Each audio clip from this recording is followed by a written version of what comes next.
አድንቁላቸው በልታ ሆታ ለእናት ለአባት የተቀደሰ ገና መስገና ቸብ ቸብ አርጉት በልቶ ጠጥቶ ባገር سلام سلام فتواتن كبرانن أما العالم تركو نيشان لي بيتساب كمي تخانو كل سلام اكزابير مسكن بوغني سلامي نسخاسكم ون بابي زالخمو سلامكم بهزح ترف كبلالي وبعلت مولة تسفعية انكو عجما نوشان لي بسلام مزاخوم نايلو معانتي فيديو نازخوين كعاني حدا واقا ورقي اوش تعد زلو بتخكرنا ورقي بكاراس لك عنا إلون زي سقيلون ورق إلهم زسرحوه زي كل سبب غيرو نري عينة ورق كارات زي ولو كنقركم يواقوا حانت حافتي دمو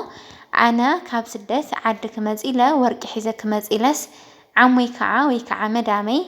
ورقي أو إيربورت كحرق خيوم أيتك زيلات النمو كما إيناقرو اسكي نقارن وين حافتي زلت النيرو سلازي ناي كله بحد غيرنا هرينا اسكعبي دفت سامة تخاتاتلو نشانا لي حدش زخونكم سابسكرايب نبارا زخونكم كعب لايك شر ناقوركم نختابرتاتو عني بتحتنا يلاو لايك شر نتقور لي كاب لبينا مسكن كوية سناي تعنحي سناي مكتتال ناقواي لعدي مختدو مستن حزوتكي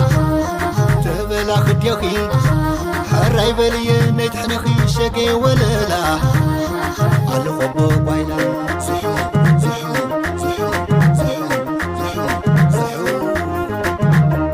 بايلا عدي مختدو مستن حزتكي تبلا خديوكي قبلي نيتحنخي شاقي ولا لا كبرات حواتي بمجمرة نيزا حفتي حتو خمل سلامو كاوخاني نافتي نعدوش تزنهو واقا ورقي كحلفكم هي مالتيو كرت حفتي ورقا غزيلسي عموي ويكا عمدامي او ايربورت كحدقو خيوم إلاتني الناس حق ديو نزلكني حفتي معري برقز انا كابزمز شدش تورحي كقبر إلى اللهو يا حموش تورحي حليفايا كرم حموش تورح زنبرة بزعواني إيربورت كنتات مياتون كاب جزينا بجزي لو تأكلوا سلازغل منقستي كل جزي يا قوامي سرعة يقولن إنه كرم حموش تورحي أنا نوعلك ما تخلقه دليت كعينة جنزب حز دليت كعينة ورق أحز أيكونندو كخل كلو أيكونندو كحدق خس انتهي حس كان يخاو بعلس أي فتشني روم مالتي حزي كعصرت الشحب لعلي ريال دو كحمشت الشحب لعلي دولار دو انت حس كاس يحرقو خايم جلز بهال نيرو أنا كندي دولار أنا حزيز عامي حزمت إيه ناي سعودي جنزب ستوسن جنزب حزمت نيرا جندمو تاي حس كنيخا قالي لهم زفتشو سبعة ينورن بمنو معايت ندعبنا الوقت قرش زفتش بتي ماشو نحلفو يفتش ديوت ماشو بعلو تاي حزنا تاي حزنا يريدي فلتن بتشاقل وركن هيكرو قرشن هيكرو خندي حس قاليده زي طيقنا اكل كن ولا حدا سب يلن مالتينا جن ورقي ببزحي بيانس زسهغاننا ببزح ورقي زطراطر ورق انت حس كايمبر زخون يخنا بيت معد خيدو ناي كساد هابل ورقي قلبس كوني خيل ناير كوني خيل بچا متنኛ ورق ግን ካቤት معدي حسكم تنقساقسو تخيليهم ማለት ታዩ كم زبق أزجانن ببزحي ورق تخين أي منجستي كابين تخيل من البات كورسة كذا من البات يسول بر جنزب كاي حجا وزخانة جنزب كمان نمساين خاكان جن ببزح بتعمل زجانن تخينه أو من البات بترطر عينين بر از نورمال ورقي مكاكلن زخانة ورقي منم يخمنم مانم كحتكم أي خلن ورق حسون كتمازد تخليهم بزرق زينا خينا نقرأكم مالتي كوخاني كاب سدت ورق حيزة ممتع لحشاني ويساوي تبقى منك زي حشان تلحواتي زيدان تاي زروان هو سرقو ايو ممارز زي عم مرجع زياتو نقاريو ورقي عبدك انتاليخن ورقخن عبدك قزيخن عنا بزفها للساب انا لو مجزاخن زي قري عسران حدن كارات تجزا يمرز عسران حدن كارات تخينو عبيتم بوتا نقل لسبريو ندوم كان ديو كيفن كتشطو تخيلا ክትሸጦ ከለኽን ደሞ ወሲክን በር ቀኒስክን ይኩን ክትሸጦ ታይዳ ምግዛእኽን ዘይቃርየክን እዚ ስእልክን ክዳን ወዲ ክዳን ሕዚ ገዝኽን ክትመጻእ ትኽእል ኢኽን አውዚ ምስ ዓዲ ዝንሂ ኩነታት ምስ ናይ ዓዲ ማሕበረሰብ ዘይክኸይድ ይኽእል ሓደ ካልኣይ ከዓ ደስ ይክለክን ይኽእል ፋሽን ይመጽእ ይኸይድ ይኽዳውንቲ ኣብዚ ዓዲ ሕዚ ብበዝሒ ደስ ዝብለኒ ኣነ ከምዚ በቃ ናብ ሰብ ክትሕወስ ከለኻ ሹፈን ነገር ደስ ዝብለኒ ኣነ ወይ ከዓኒ ኣብ ገዛ ትኾንክን ደሞ ቆንጆ ቆንጆ ቱታ ነገር ቆንጆ ቆንጆ ጉርድ ነገር ያነ ዝፈቱ እና ስእልክን በቃ ሓደ ክዳውንቲ ዘይረብሕ ክዳውንቲ ሒዝክን ካብቲ መጻ ወርቅኽን ናይ ክሳድ ሃብል ወርቅኽን ሒዝክን ተመጺኽን ማለት እዩ ብጣዕሚ ኢኽን ተዓወት ትኾና ወርቂ ምን ግዜ ናወሰኸ እዩ ዝኸድ ንሓሰረ ዝኸድ ነገር የለን እንዲያም ናይ ደገ ቅርሺ ሒዝክን ካብቲ መጻ እቲ ቅርሺ ናብ ወርቂ ገዚእኽን ሒዝክን ተመጺኽን ሓደት ወርቂ ባዕሉ ናኸበረ እዩ ዝኸድ ተሸርፊ እውን ናወሰኸ እዩ ዝኸይድ ብኽልተ ጠቕሚ እዩ ዝኒአክልና ወርቂ እዚ ንማንም ከተመኸሮ ኣይግበአክንን ወርቂ ናይ ምግዛእ ምርጫኽን ይኹን ማለት እዩ ወርቂ ገዚእኽን ንዕነ ግድን ክንድዚ ይኾነን ግን ታዘላትን ገንዘብ ኣብ ካሊእ ኮተት መተት ካብ ተውዕሎ ወርቂ ገዚእኽን ንዕነ ስለዚ ወርቂ ኣብ ውሽጢ ዓዲ ዶ ኣብ ደገ ንትብላ ሰማይና ምድሪ ኣብዚ ክባር እዩ ካልኣይ ከዓ ከም ናይ ውጪ ፅሬት ኣብ ውሽጢ ዓዲ ፅሬት የብሉ ናይ ውጪ ወርቂ እዩ ጽሩይ ማለት ሕዚ ንኣብነት በዓል 16 ካራት 66% ካብ 100% ሲ 66% ናይ ወርቂ ንጽህና እንሂቡ እንተይልና እቲ ናይ ውጪ ወርቂ ደሞ 69% እዩ ናይቲ ወርቂ ንጽህና ስለዚ ኣብ መንጎ ውሽጢ ዓድን ደገን ዘሎ ናይ 35% ልዩነት እንሂቡ ጽሬቱ ማለት እዩ እና ናይ ውጪ ወርቂ ኣብ ውሽጢ ዓዲ ዘሎ ወርቂ ከመጣጠና ይኽእልን ናይ ውጪ ወርቂ ጽሩይ ስለዚ ሒዝክን ንዕና ኣብ ሸገረክን ግዜ ደሞ ወርቅኽን ሸጥክን ዕዳኽን ማለት ሸገርክን ተቃላ ኢኽን ግድን መጋየፂ ኣይኮነን ወርቂ ንሽግርካ ዝቐርፍ እዩ እና ውጪ ገዚእኽን ንዑ ኣቤቱም ዓዲ ዘለኹም ወርቂ ገዚእኹም ንዑ ማለት እዩ ኣነ ባዕሉ ብጣዕሚ እዩ ዘናስሐኒ ወርቂ ሒዘ ዘይምምፅአይ ማለት እዩ እና ደቂ ዓበይቲ ወይ እዚኣ ትመስል ካብኡ ከዓኒ ናይ ውሽጢ ዓዲ ወርቂኻ ከመይ እኒሆ ያ ብርግጽ ብናይ ስምረት ቻናል ብናይ ብሄራዊ ባንክ ዝቐርብ ካብ 14 ካራት ካብ 24 ካራት ዘሎ የቕርቦ እያ ግን እዚ ስእልካ የለን እሱ ብካራት እዩ ካብ 14 ካራት ጀሚሩ እዩ ዘቕርቦ ብናይ ስምረት ሕዚ 14 ካራት ተሪእናዮ ፍሉጥ ወርቂ